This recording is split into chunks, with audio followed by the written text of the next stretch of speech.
I've been working on giving ROVer some manners, so now when he bumps into somebody, he'll apologize. Oops, excuse me.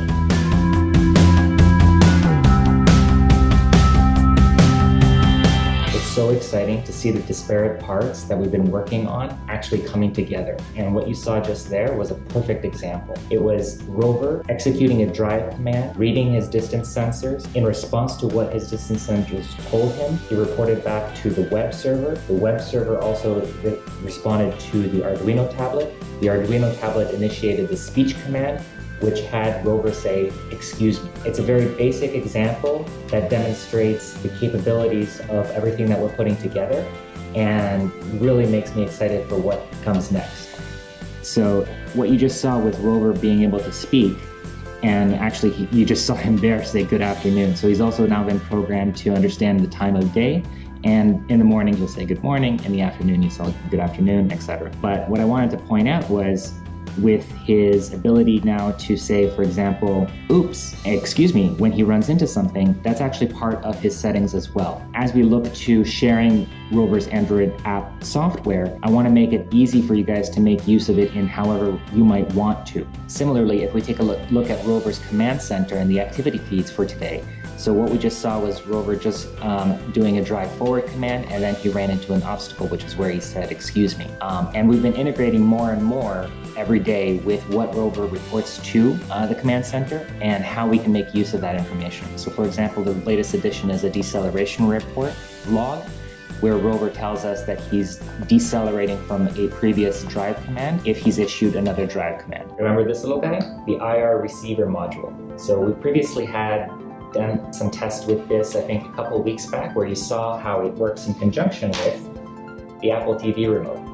And what I want to do is integrate the IR module back onto ROVer's chassis, at least in a temporary fashion until we figure out his upper section. If you saw that yesterday's episode, I'm totally excited about that stuff. And as we prepare for ROVer to leave the condo, I want to have the ability to quickly execute some commands, whether that's a stop command, a repeat command, go back command, that sort of thing. And a quick way to be able to do that, especially when I'm out of Wi-Fi range and I haven't yet set ROVer up for a cellular signal, then infrared should do the trick.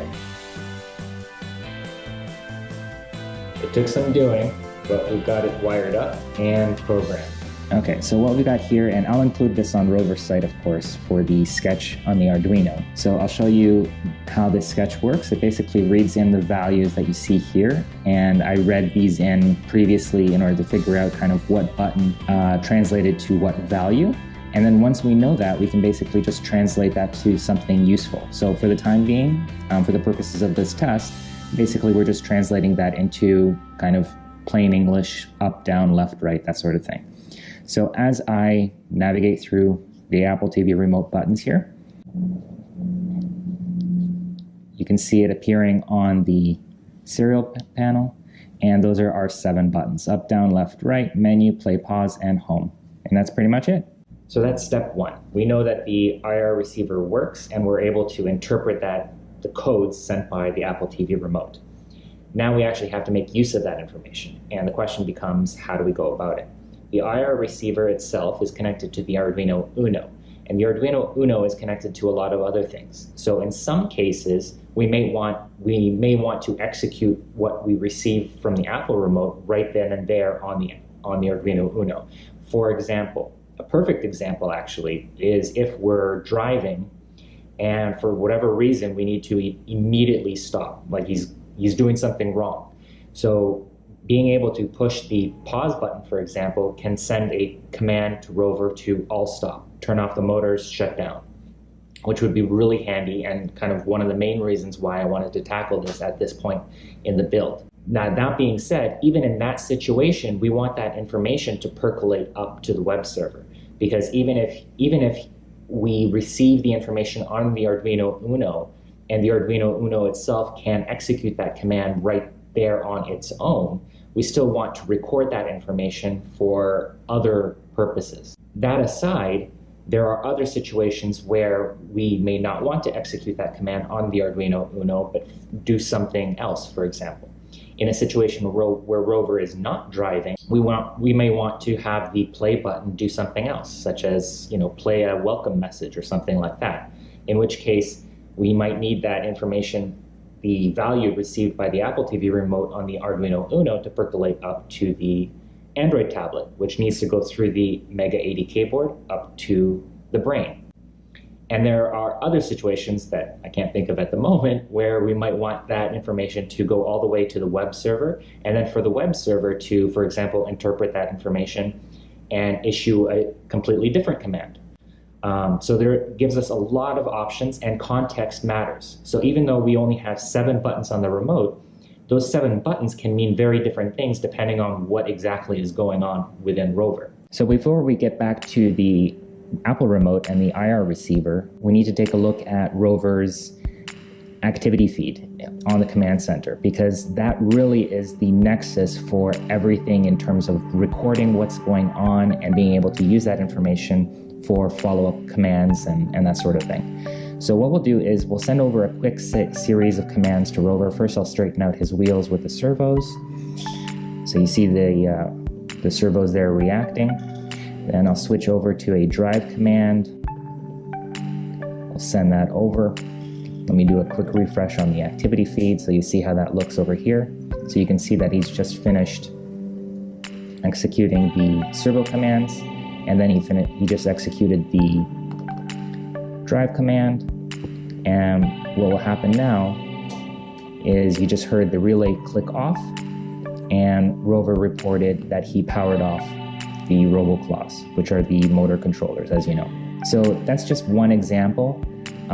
For example, if we send over a couple of drive commands in series, what ROVer's been programmed to do is to stop after each individual drive command. So you just saw the wheels abruptly stop.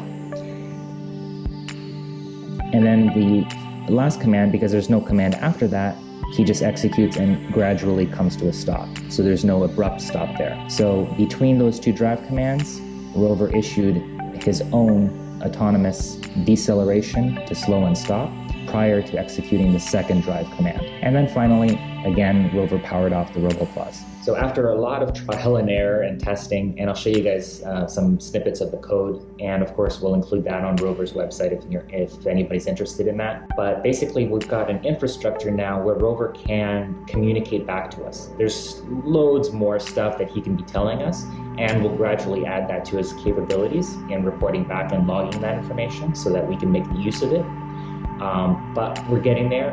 But most importantly, the infrastructure is there. We've got the programming for ROVer to be able to send us that information back depending on what's going on. Now that follows into the IR receiver stuff and the Apple remote stuff, because we want to record that information all the way up the chain of command to the web server, so that we can then, in various scenarios, make use of that information in various ways. So here we are looking at the Arduino code.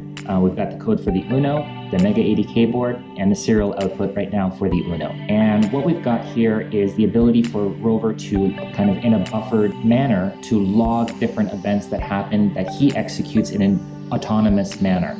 So things like the slow down and stop command, the power off command, and of course what's coming up with the Apple remote, being able to flow that information up to the Mega.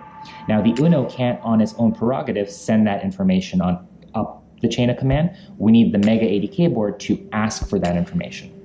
So what we've implemented in the I2C communication here between the 2 boards is a switch command, whereby in the case of, whether it's a drive or a servo or settings or what have you, within each of those we can have different cases whereby we can we can check basically with the Uno whether it has an autonomous log to report back up the chain of command.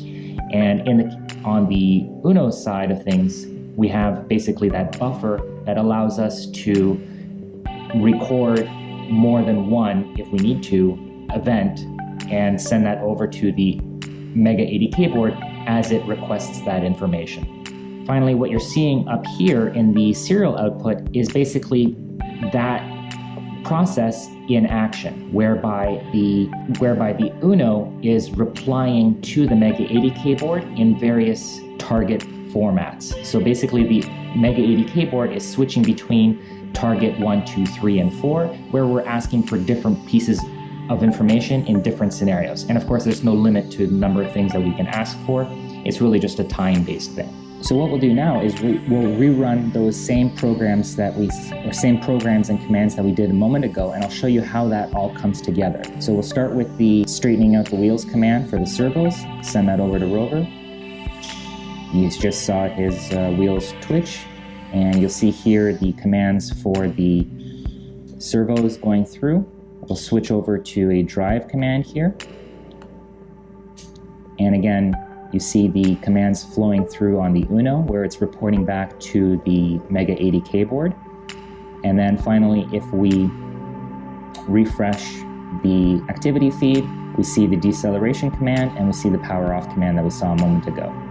And here we see the serial monitor reporting the turning off, and ROVer flips over to a standby mode where he's reporting on various things now in standby. So similarly, if we now take the Apple remote and making use of our new code, we basically have ROVer now programmed with the Uno reporting to the Mega ADK board all the way up to the Android tablet reporting to the web server. So as we click on different buttons within the Apple TV remote, we should see the events being recorded here on the serial panel, and then ultimately reported back and logged on the web server and visible through the activity feed and command center. So I'll start with basically just a few button pushes here.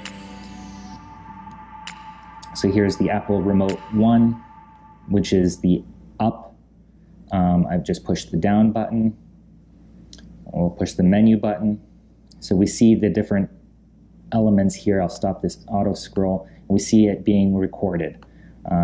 I've got some duplication, so there's, of course, as per usual, we've got bugs in the code. But if we do a refresh on the activity feed here, we see it being reported up to the command center. And now that we have that information on the web server, of course, it gives us all sorts of options in terms of how to make use of that information. With what we've got so far, most of the pins are already filled up on the Uno. We're using up most of the information on the Uno already. The Mega ADK board is pretty much empty though. That being said, the web server, we have basically an essentially unlimited amount of storage and processing power with the cloud. So the more information that we can put up there and the more logic and programming we can do on the web in the cloud, the more powerful and more resourceful ROVer will ultimately be.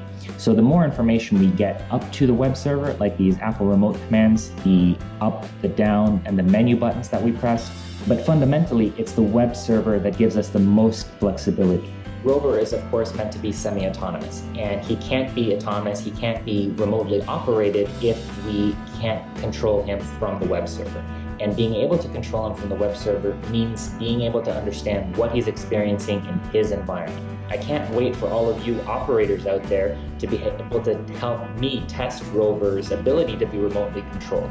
It's a little difficult for me to truly understand what that's like being next to him.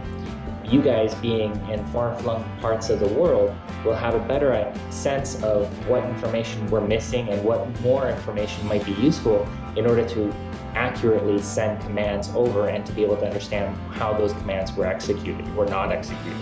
So the next steps for me will be to program in exactly what to do with the button presses. First of which will be an all stop command, so that I have a way of stopping ROVer if he's not doing exactly what we expected him to do. I need to be able to quickly pause his actions and shut him down.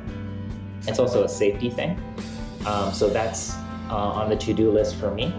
In the meantime, if you guys have any questions about the Apple TV remote stuff, any of the other aspects, of course, if you're interested in becoming one of ROVer's operators, you know what to do. Use the comments down below on YouTube, over on ROVer's site. Give us a thumbs up, subscribe to stay tuned, and we'll see you guys next time. Cheers.